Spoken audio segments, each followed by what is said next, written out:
An effort is underway in Muskegon to save a piece of the city's history from the wrecking ball. The city wants to move the 154-year-old Nelson House, located south of downtown and next to Muskegon High School, to a location inside the city's historic district. News 8's Joe LaFergie has more on what the city needs to make it happen. Built in 1869 by lumber baron Charles Nelson, Nelson House was set to be torn down by its current owner, Muskegon Public Schools. It is one of the few remaining houses from the lumbering era that was owned by a lumber baron. But the historic home has seen better days. It's been empty since the church next door, which used to own it, closed a few years back. And now the paint is peeling, the concrete is crumbling.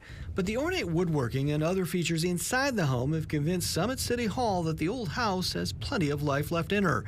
But time is running out. The school district planned to bulldoze a home and others it owns on the block to make way for future expansion. This house is currently not in a historic district and therefore has no protections at the local level. There are no state or federal protections on it, and it could be demolished at any time.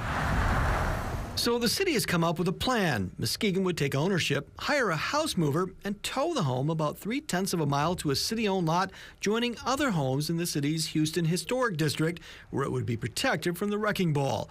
The city would then put the house up for sale. We would plan to write in some provisions that would require, the proper repairs being made to allow for a certificate of occupancy. City commissioners have given the go-ahead to staff to put together some numbers they can consider. Purse says the cost of moving the home is expected to be between $190,000 and $225,000. The purchase price probably won't cover the city's expenses. The city is looking for grants and other funding sources. Once sold, the property will return to the city tax rolls. It would be located in a local brownfield, which is a tax increment financing district, where the property taxes after the improvements made to the house are complete would be funneled back into reimbursing the city for any losses that are associated with that move. So why save the old house?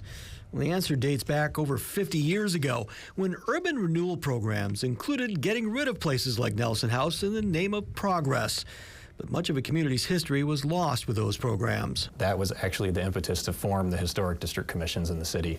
It was a reaction to seeing so much history lost in such a short amount of time. The city hopes to have a deal finalized by September. That's when the school district plans to tear down other homes it owns on the block.